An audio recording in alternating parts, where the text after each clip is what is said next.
Dia tidak peduli apa kata manusia. Manusia senang, dia tidak peduli. Manusia tidak senang, apalagi dia tidak peduli. Yang dia pedulikan, Allah senang, Allah suka, Allah ridha, Allah mau, sudah selesai.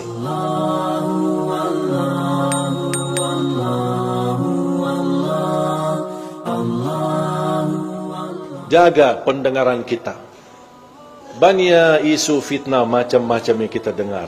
Dari lingkungan, gosip, fitnah. Ada orang membawa berita yang membuat kita sakit hati. Tidak usah dengar. Tidak usah dengar. Orang mukmin bersikap, kalau berita yang mau didengar itu baik, lanjut. Kalau tidak baik, mohon bilang sama yang membawa berita, diam. Diam loh, saya tidak mau dengar. Saya tidak mau tahu. Biarpun ada orang membawa fitnah, saya sering didatangin. Ada si kiai ini, si ustaz ini, dia suka mau sebutkan nama antum, menjelekkan antum. Saya bilang diam, saya tidak mau tahu. Dan anak ingin kasih tahu supaya kamu berhati-hati. Saya tidak perlu berhati-hati sama manusia. Saya berhati-hati sama Allah supaya jangan kena siksa Allah Subhanahu Wa Taala. Istiqamah beribadah. Saya tidak peduli apa yang diucapkan oleh manusia. Tidak usah pedulikan, tidak usah dengar. Supaya apa? Supaya besok ketemu semua orang dengan hati yang bersih. Tidak ada satupun kita sakit hati sama orang. Siapapun dia. Mau dia ustaz, mau dia pejabat, mau dia tetangga, mau dia sahabat. Coba kira-kira berasa, kita kan manusia. Tidak ada yang bisa menjaminkan hatinya.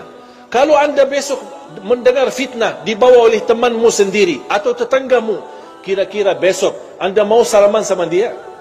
Biarpun anda berkenan salaman, kira-kira hatinya bersih atau sakit hati?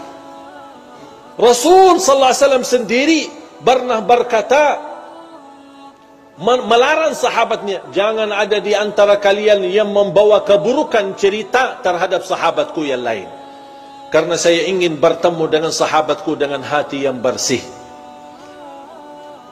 Kalau si fulan membawa berita, besok kita sakit hati, ketemu, ini yang kemarin yang suka enak-enak aja nih, baru kenal aja udah langsung berani fitnahin aku. Ini kan bisikan kalbu. Dan itulah salah satu sebab yang terkunci hati kita. Makanya fantas kehilangan khusyuk. Karena ini perasaan, makanya tidak usah peduli. Dan saya belajar, orang yang ikhlas, dipuji, dihina, sama saja. Saya ulang lagi. Mudah-mudahan bisa difikirkan. Orang yang ikhlas, dipuji, diangkat, diagungkan, dimuliakan, dihina, dicaci maki, sama saja. Dia tidak peduli. Dia tidak peduli nilai manusia. Dia tidak peduli apa kata manusia. Manusia senang, dia tidak peduli. Manusia tidak senang, apalagi dia tidak peduli. Yang dia pedulikan, Allah senang, Allah suka, Allah ridha, Allah mau, sudah selesai. Kalau kita bisa hidup, insya Allah dengan seperti ini, insya Allah kita punya hati nurani, akan baik sama semua orang dan selalu berbaik sangka. Jangan kita selalu bertafsir sendiri. Dua orang duduk di sana, mereka bisik apaan ya? Jangan-jangan aku yang pusing kita. Coba kalau kita peduli apa kata orang, wallahi kita yang pusing, bukan mereka. Coba kalau kita lupakan, kita abaikan. Dan saya nasihatkan, sampai ada seorang ibu berkata, alhamdulillah Ustaz, saya tidak pernah gosip orang, tidak pernah suka ngomong orang, tapi mohon maaf saya suka dengar. Ya sama aja dosanya.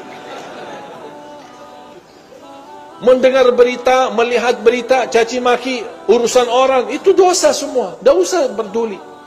Kita punya urusan sendiri. Dan selalu kita hidup dengan baik sangka.